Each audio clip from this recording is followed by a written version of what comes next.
Bien, amigos, nuestro invitado es producto de una solicitud que le hiciéramos a un médico que no solamente cuenta con una experiencia personal que le da la calidad suficiente para hablar del tema que nosotros quisiéramos tratar. Es un tema que tiene varios componentes que no es común. Primero, nos toca en lo personal, nos toca en lo nacional, toca en el área médica y toca en todas las áreas de la educación. Me estoy refiriendo a que cuando apareció en estos días el famoso reporte de la evaluación de nuestros estudiantes, en que se celebró el que del último lugar pasamos al penúltimo, pensamos en lo siguiente: eso no se limita a lo que hizo PISA. Nosotros quisiéramos conversar con el doctor Jorge Marte. Jorge Marte es director de CEDIMAT. CEDIMAT, y no quiero problemas con los demás centros, CEDIMAT, Plaza de la Salud, Secanot, el HOMS y la Unión Médica de Santiago, quizás sean los 4 o 5 centros más avanzados de este país. No quiero calificar el orden en que deben estar. Y los recursos humanos con que cuesta es lo principal, no el equipamiento, porque hoy el equipamiento es importantísimo, pero los recursos humanos siguen siendo lo más. Quizá después la inteligencia artificial lo sustituya, pero hoy día son los recursos humanos. El doctor Jorge Marte cuenta con una experiencia excepcional porque tiene la dirección de CEDIMAT, y yo me pregunto, ¿y cómo llega Jorge Marte a dirigir ese centro? ¿Cuál fue el mecanismo del consejo directivo para señalar, después que se reorganizó, ese centro? Bueno, supongo que hubo alguna entrevista y que debieron resaltar un componente que tiene el doctor Marte. Primero, tiene conocimientos del funcionamiento de la medicina en varios países que tiene Estados Unidos, Cuba y Europa, además de República Dominicana. Muy pocos médicos tienen esos conocimientos, pero pertenece también a una generación en que en la universidad o en las universidades se discutió mucho el recibir ese estudiante que tenía el título de bachiller, pero que llegaba lleno de lagunas, y se habló del colegio universitario, del Q, y de un cuatrimestre, un trimestre, que estaba encargado de rellenar lagunas a esos estudiantes que llegaban incompletos a las universidades. Y no entendían nada. Entonces se ocupaban de él. Pertenece también a esa generación en que nuestras universidades le dieron prioridad a ese tema. Nosotros quisiéramos hablar de esas cosas con el doctor Marte, pero sobre todo con los resultados que nos dan ahora de PISA y con algo que él vive a diario, que es la educación médica. A veces me dicen doctor, digo doctor en medicina porque tengo un título colgado, pero actualización. ¿Cómo un médico después que termina puede mantenerse actualizado en un mundo que evoluciona cada minuto y que no tiene tiempo en ninguna especialidad de ponerse al día? En los congresos. Esa es una parte. Un congreso trata un tema, pero no es así. Y el quehacer diario del médico por sobrevivir lo hace también no poder actualizarse porque tiene que estar joseando Un médico no puede comprar una casa, no puede comprar su consultorio, no puede comprar un carro. Pero vamos más. Cuando usted recibe un título de cualquier universidad que tenga facultad de medicina, doctor en medicina, ¿y qué? Dice, ahora usted va y se busca un empleo de médico pasante, una pasantía que viene de la Universidad de Santo Domingo. Como el Estado no cobraba, tú le pagabas al Estado con un año de trabajo, sin experiencia ninguna, y eso se ha quedado como un requisito. Entonces te mandan para Pedernales, allí tú no tienes nadie que te guíe, haciendo la pasantía, terminas ese año, va a la consultoría jurídica con un papel del CONE, ¿cómo se llama el CONE ahora? El Ministerio de Educación Superior, de que tú hiciste la pasantía, y el Poder Ejecutivo expide un decreto que te dice que tú puedes ejercer la medicina en el territorio nacional, porque terminaste una carrera y porque tienes el exequatur. Pero con eso tú no consigues trabajo. Entonces tú tienes que ir a el Ministerio de Salud para que te habiliten. Y allá te dicen, pero tú lo que eres un médico pasante. Pero tengo mi exequatur, pero no te podemos habilitar. Entonces tienes que especializarte. Entonces te vas a una universidad o a un hospital que tenga la carrera que se requiere, y en 2, en 3, en 4 años tú te haces especialista. El médico general no es el que... No existe. Eso no existe. Ese no puede hacer nada. Ajá. No, ese recién graduado no puede hacer nada. No puede tocar un paciente aquí. No puede tocar un paciente. Entonces ese señor ya graduado con un título, si vuelve a habilitación, y dice, sí, usted es neurólogo, usted es anestesiólogo, usted es internista, usted es médico familiar, usted es pediatra. Entonces le expiden usted puede ir, entonces, ir a una ARS, y esa ARS que decide si usted va a decir, nosotros ya tenemos suficiente, no lo podemos afiliar, porque habilitar es una cosa, afiliar es otra. Sí. Y dentro de ese contexto prima la palabra educación. Desde que tú entras al kindergarten hasta que tú terminas tu carrera de médico. Nosotros quisiéramos, para introducir, dejar al doctor Marte, que con todos estos errores que nosotros hemos expuesto ahora nos los corrija. Doctor, bienvenido. No, por el contrario, gracias de nuevo.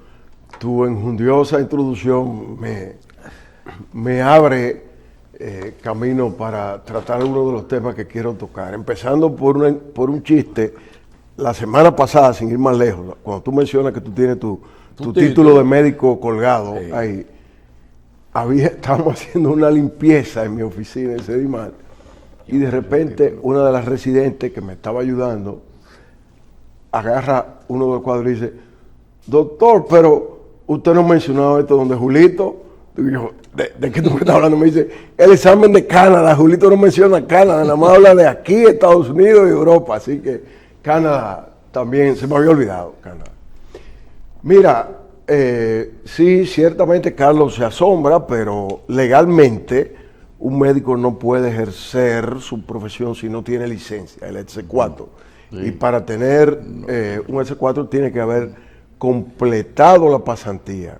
De hecho, a veces, incluso después de haberla finalizado, hay un hiato que se prolonga por razones burocráticas, sí, ya, y que crea problemas también, porque a veces tenemos médicos que tienen 6 meses o casi un año que han terminado la pasantía y no tienen, no ha salido el decreto, claro, de su exequatur. No, pero el doctor menciona la habilitación, y yo sé como el Tribunal Constitucional de los médicos, ya, una cosa así más o menos, porque pensaba, ya te graduaste médico. No, ahora es que está comenzando, ahora tienes que tener la especialidad. No solamente eso, la habilitación no es de una sola vez. Tú tienes que habilitarte y rehabilitarte. Ay, madre.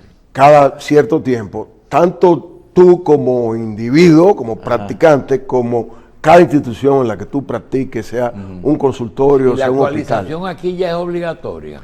Todavía, ¿verdad? Oye, es una ley que existe del 2005, pero no se había o no se ha comenzado a aplicar, aunque hace un año y medio aproximadamente el presidente Abinader anunció en conjunto con el Colegio Médico, con la MESID y con Salud Pública de que se iba a comenzar a aplicar. Es decir, que hay algunos requisitos de congresos, de lo que se llama educación médica continuada que hay que llenar.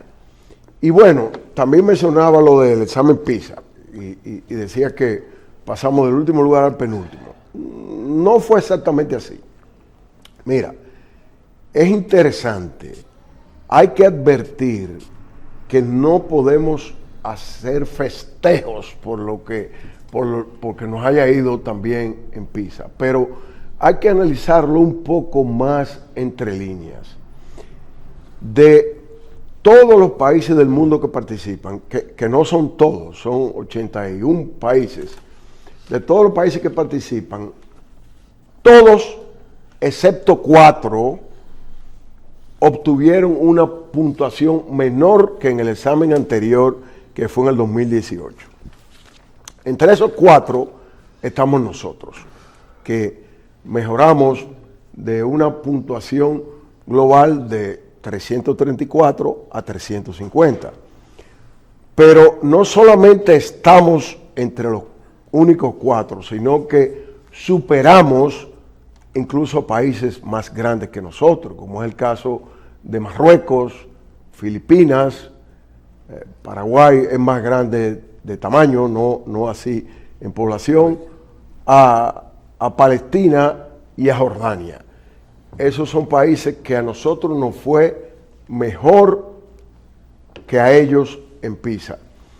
Y fíjate, yo he estado utilizando en los últimos años nuestros resultados de PISA de una manera lamentablemente muy pesimista, porque yo decía, si PISA, que es un examen que se da a los estudiantes de 15 años de escuela escogidos al azar, nos va tan mal, si no tenemos lamentablemente ninguna universidad que ocupe lugares cimeros en los rankings internacionales, entonces no podemos pretender de que eso que viene mal lo vamos a arreglar en los posgrados, incluyendo los posgrados médicos.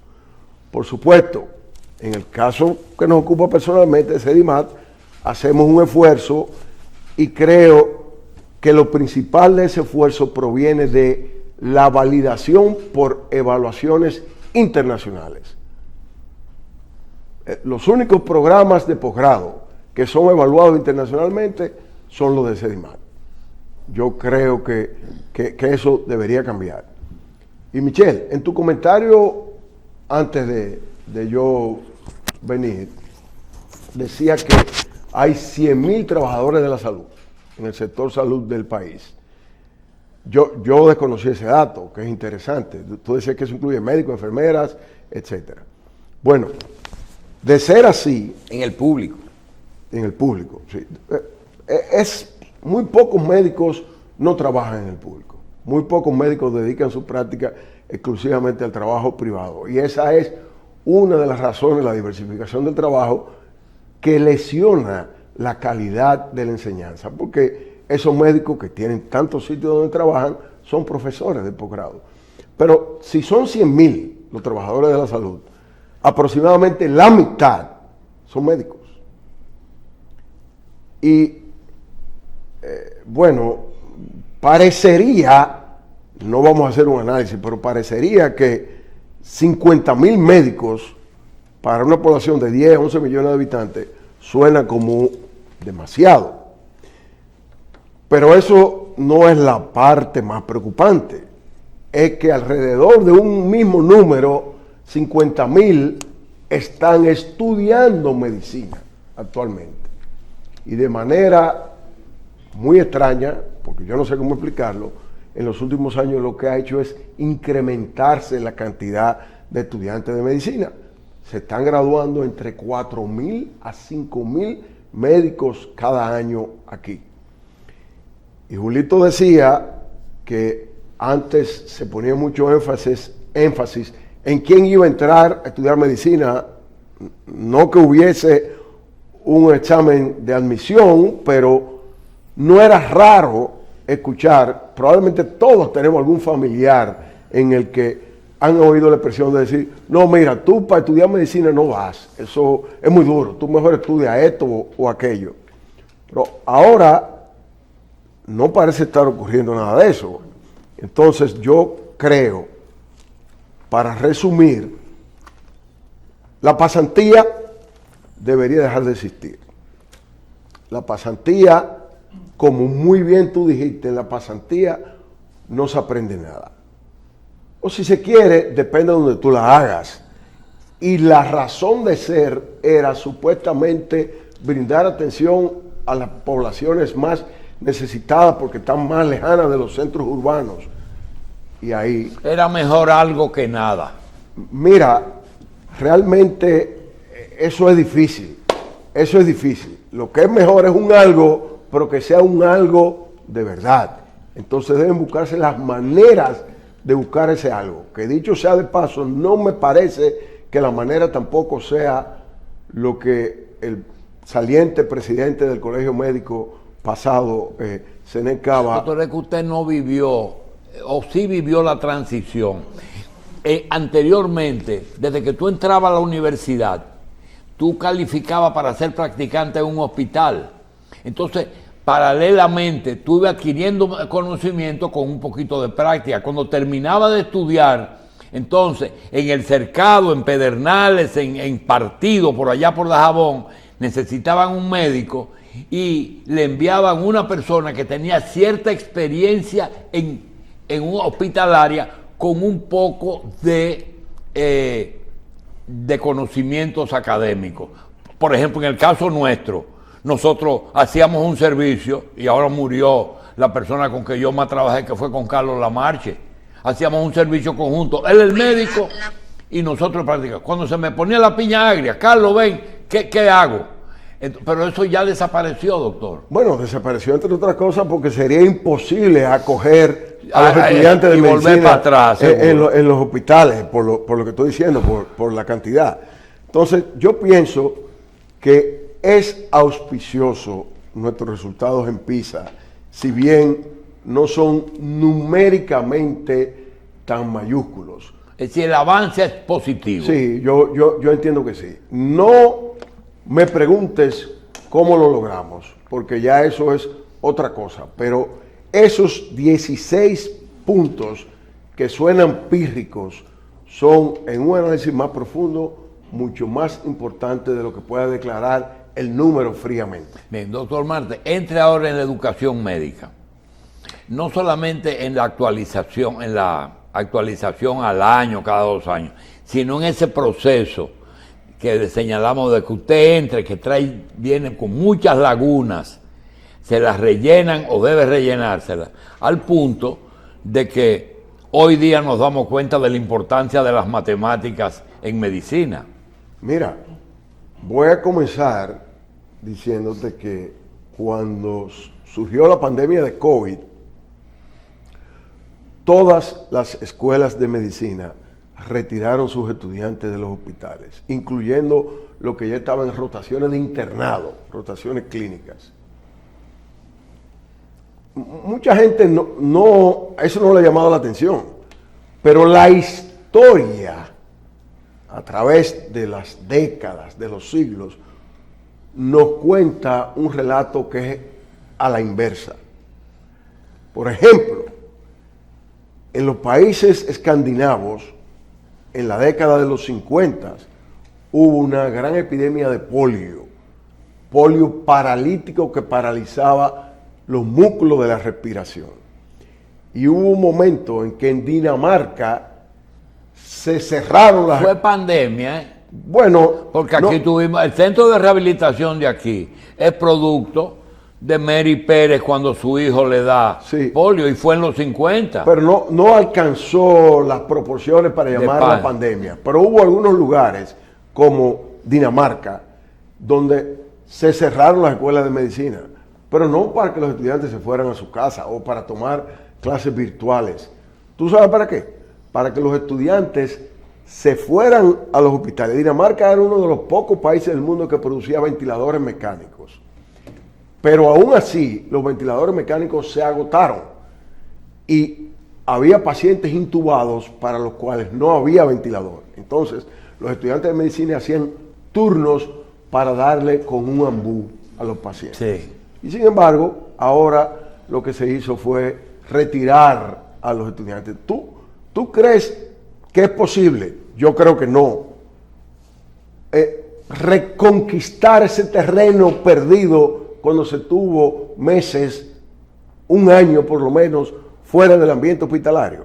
Eso hizo que yo renunciara de las universidades que yo era profesor bajo protesta. Entonces, te comienzo por ahí, porque realmente hay muchas cosas que han cambiado. ¿Y se perdió ese año en el orden educativo? No se perdió. Es decir, nadie tuvo que hacer un año extra por eso, sino que se asumió como sustituto de la realidad las clases virtuales. Y las clases virtuales realmente, en estos días, lamento diferir de dos universidades y de un medio de comunicación escrito importante en el que han hecho un llamado a que las clases nocturnas en el país se suspendan y que se hagan virtuales en vez de presenciales. Y las clases presenciales nos han dado una lección de que deja mucho que desear. Eso por un lado.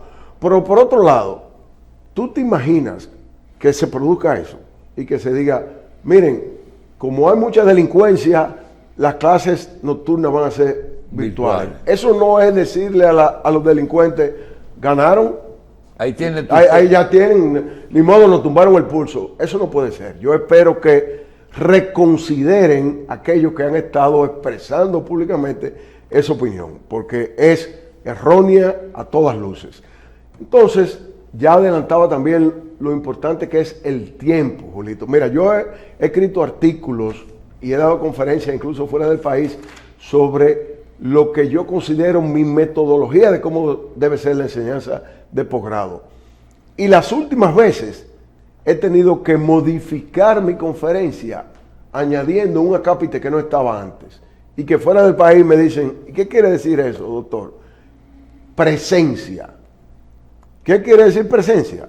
Bueno, que para que en los hospitales los residentes aprendan, los especialistas tienen que ir a diario y tienen que estar ahí, y tienen que enseñar.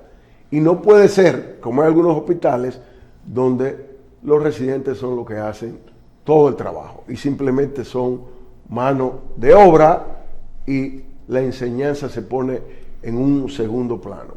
Y yo pienso que debe haber alguna manera, algún consenso promovido en este caso por el gobierno, por los dos ministerios, Educación Superior y Salud Pública, donde debería comenzar a limitarse el ingreso a la carrera de medicina a través de ciertas... No estamos descubriendo América, hay organismos internacionales en el mundo que se dedican, por ejemplo, los exámenes que tomamos en CEDIMAT son los mismos exámenes que toman los residentes pares de Estados Unidos. Y los da una organización que, sin ser una organización federal, el gobierno de Estados Unidos confía en esa organización para que le diga al gobierno, este individuo puedes dársele una visa para venir. ¿Y qué es lo que hace un hospital dominicano que sea universitario y que imparte especialidades? Bueno. ¿Quién es que lo califica para ello? Bueno, hasta ahora eso es un motivo de controversia. ¿Hasta ahora? Es un motivo de controversia. Quien lo ha calificado como tal son los mismos hospitales. El mismo hospital dice nosotros somos. Pero no porque deba ser así. Hay un reglamento que tienen que hay un reglamento de MESID que no se está cumpliendo. Y que debe. No, y creo que, debería creo que implementarse. designaron a un doctor como encargado de la recertificación de los médicos. Hay un departamento, el Severo Mercedes está designado por el MESID en una institución que debe de encargarse de eso. No se está aplicando, pero se hacen los esfuerzos.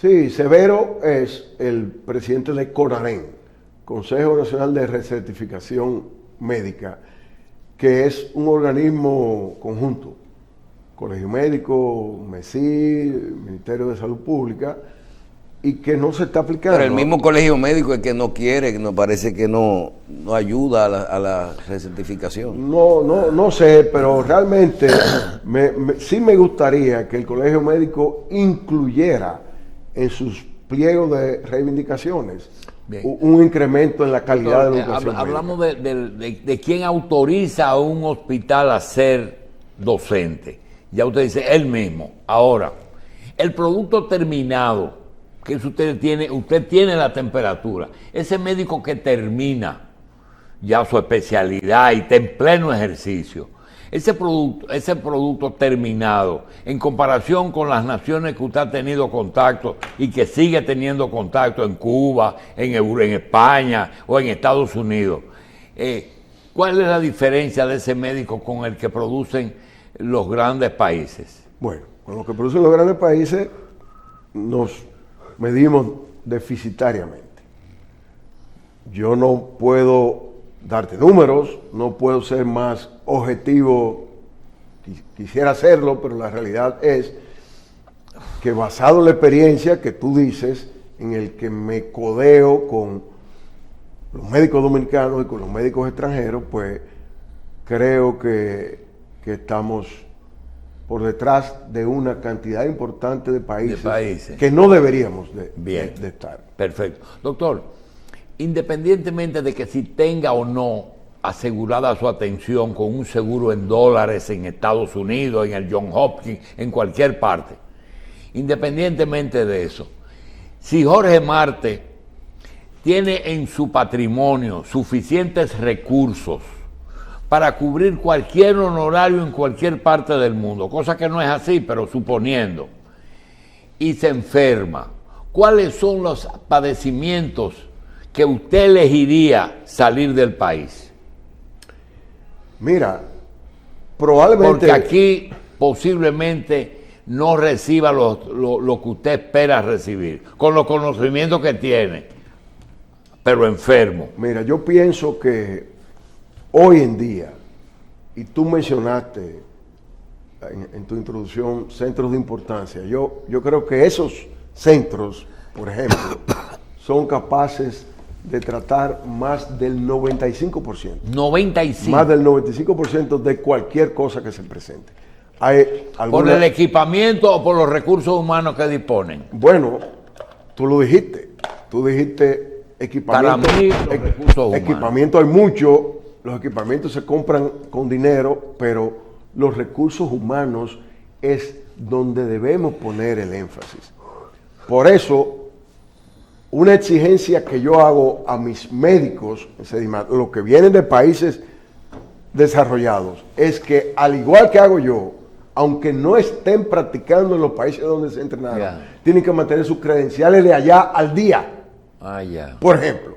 Entonces, ese es un ejemplo que dice cómo hacer las cosas. Pero para responder a tu pregunta, mira, en estos días tuvimos la jornada Juan Manuel Taveras de Sedimán. En esa jornada tuvimos como invitado al doctor Davide Pacini, que es el jefe de cirugía cardiovascular de la Universidad de Bologna, con el que Sedimán tiene un acuerdo en Italia. El doctor Pacini operó un par de casos de cirugía de aorta que si yo hubiese sido ese paciente, respondiendo a tu pregunta, si yo hubiese sido ese paciente en esas condiciones, y como tú dijiste, disponiendo de recursos, probablemente habría salido del país a buscar. Solo para citarte un ejemplo. Ahora, ese par de casos que hizo el doctor Pacini fueron 2 o 3 casos de los pocos de misma patología aórtica que no se habían hecho en el mismo CEDIMAT durante todo el año, pero eran casos extremadamente complejos. Nosotros hemos tenido el único servicio de cirugía cardiovascular pediátrica ya por más de 2 décadas, y hay cirugías, hay cardiopatías congénitas de nacimiento que son extremadamente complejas, donde si un pariente mío, en este caso, tendría, y yo dispongo de los medios, yo probablemente elegiría salir Otro del tema país. que se parece, doctor. En los años 60, el doctor Goico hizo posible una invitación para DeBakey y para Nichols, 2 médicos Nichols, cirujanos de Chicago. corazón. Y nosotros nos tocó el privilegio de estar con ellos. Y nosotros le preguntamos, ¿cuándo ustedes van a operar? Entonces, los dos, siendo médicos de 2 escuelas diferentes, en 2 visitas diferentes, contestaron exactamente lo mismo. ¿Quién estudió esos casos y quiénes los va a cuidar? Es decir, que no es el acto quirúrgico o un evento, porque en el caso, en uno de los 2 casos de Nichols, por ejemplo, el doctor Ariza ya hacía cateterismo aquí, pero era solo Fernando Ariza. Pregunta, el pre y el postoperatorio de los grandes procedimientos, ¿nosotros estamos deficientes o estamos al día? Cuando usted dijo que el italiano vino, pero que usted le hubiera recomendado que ese caso se hiciera. En esos casos específicos. No, depende del lugar. Nosotros tenemos un servicio de cardiología clínica, tanto adulto como pediátrica, y un servicio de cuidados intensivos cardiológicos, que es por donde va tu pregunta, que realmente no tiene nada que envidiarle a un servicio de cualquier lugar del mundo. Pero ese no es el caso, lamentablemente, en todos los centros. Por eso nosotros hemos abierto especialidades que no son convencionales, pero que pueden ser muy útiles para el país, como por ejemplo cuidados intensivos cardiovasculares pediátricos. Es un individuo que es pediatra y que se está entrenando en cuidados intensivos postoperatorios de un niñito que a veces lo que tiene es 1 semana de nacido y que pesa 6 gramos, cosa increíble.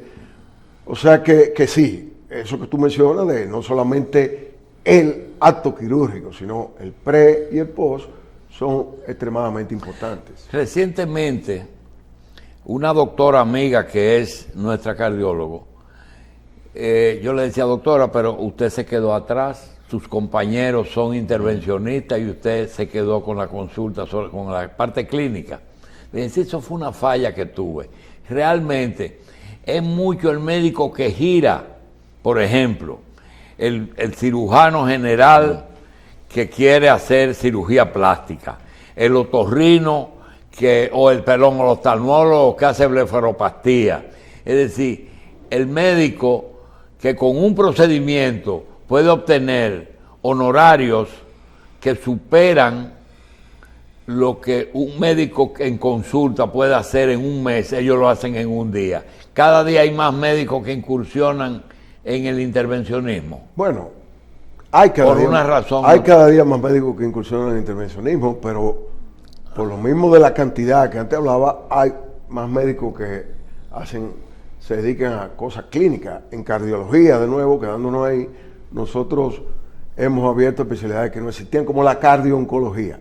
Los pacientes con cáncer frecuentemente están enfermos del corazón, o el cáncer de alguna manera afecta su función cardíaca, o el tratamiento del cáncer. Hay muchas drogas que son cardiotóxicas, de las que se usan en quimioterapia. También tenemos un servicio nuevo que es el servicio de cardiopatía congénita de adulto.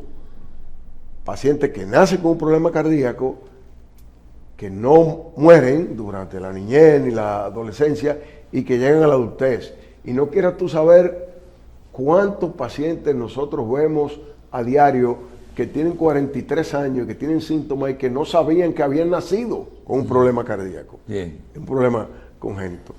O sea que sí, el intervencionista, desde el punto de vista financiero, tiene la ventaja de que por los procedimientos se cobra más. Los trasplantes han pasado a ser un mecanismo de prolongar la vida, es decir, trasplante de riñón, trasplante de hígado, trasplante de corazón.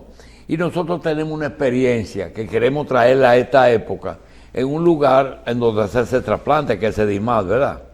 Hacemos trasplantes renales, De riñón. Pero Adulto y pediatra. mire lo que nos pasó cuando Christian Barnard realizó el primer trasplante en África del Sur.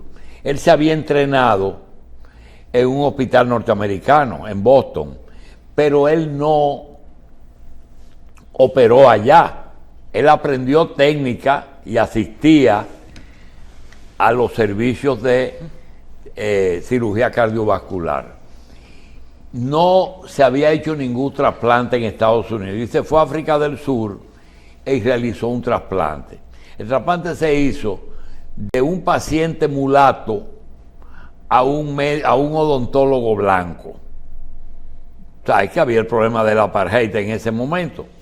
Y nosotros se nos ocurrió la infeliz idea de hacer el primer y último artículo para uso popular que yo escribí en la revista Ahora de la época. Y se basaba en lo siguiente: ¿por qué Barnard hizo un trasplante y tomó el corazón de un muerto en buen estado y lo implantó a un vivo en mal estado? Repito, tomó el corazón de un muerto pero en buen estado y lo trasplantó a un vivo en mal estado. Y el trabajo se basaba en que un muerto en buen estado es un vivo. Y él tomó esa muestra, ese corazón que estaba latiendo, y lo pasó al otro. Realmente pudo haber sido así. Bueno, En un país donde había totalitarismo, inclusive de la medicina. realmente ese muerto en buen estado no es ni técnica ni legalmente un muerto. Por eso, era un vivo. La definición legal norteamericana, aquí no está claro, de muerte es que La se para el cesación de- corazón. sí. Entonces, el paciente idóneo para el trasplante de un órgano... Tenía daño cerebral irreversible el paciente, pero el corazón latía. Sí, el paciente idóneo es precisamente ese, para donar un órgano sin el cual el donante no puede vivir, como es el corazón. Es un paciente que esté en muerte cerebral, usualmente un paciente mientras más joven mejor, mientras en mejor salud estuviese mejor, y las causas óptimas, por decirlo de alguna manera, para ser un donante es que haya sido un accidente, un trauma, un balazo, una hemorragia cerebral en un paciente que tenía sus órganos, sea el corazón o cualquiera, funcionando bien.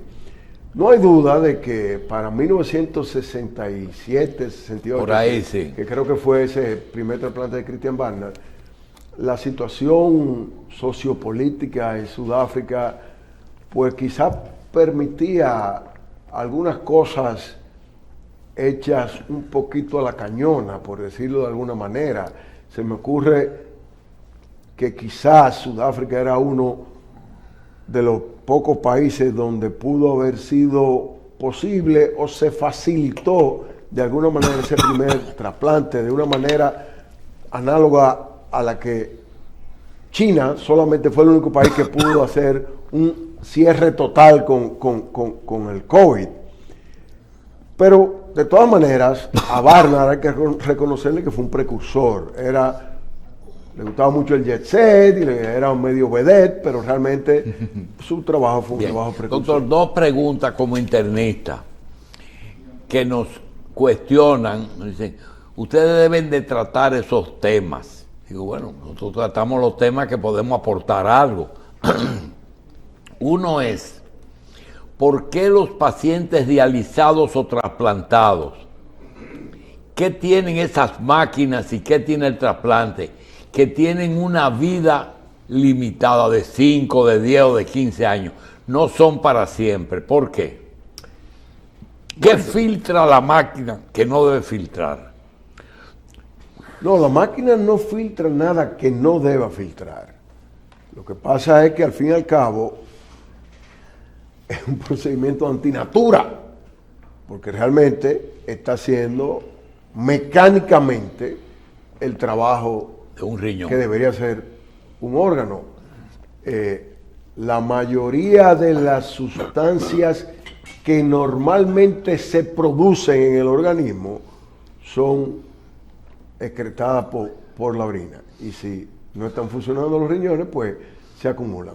Ahora, el trasplantado, si un riñón funciona bien, debe hacer un trabajo idéntico al riñón que el paciente tenía antes de ser trasplantado. Ahora bien, ambas situaciones, el estar crónicamente por mucho tiempo en diálisis y el estar trasplantado, conllevan, son cosas buenas, pero que no hay nada bueno que no tenga algo malo. El que está en diálisis frecuentemente se somete, en promedio 3 veces a la semana, a cambios de volumen muy bruscos. Ya. Por ejemplo, lunes y miércoles, el martes está muy lleno de líquido y el miércoles se te saca una cantidad de líquido. Y eso no es así que funciona fisiológicamente el cuerpo. Bien. Y el que está trasplantado tiene que tomar una serie de medicamentos. El mismo procedimiento lo pone a riesgo de infecciones o de ciertas reacciones inmunes. Y los medicamentos, pues ni hablar. La pregunta vino, yo no sé si usted recuerda que la oveja Dolly Sí. murió y resulta que lo que pasó es que lo que le trasplantaron eran órganos de un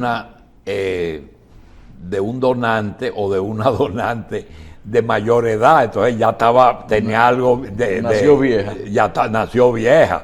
La pregunta es que si posiblemente los donantes tengan que ver su edad o con los antecedentes genéticos de ellos. Sí, por supuesto.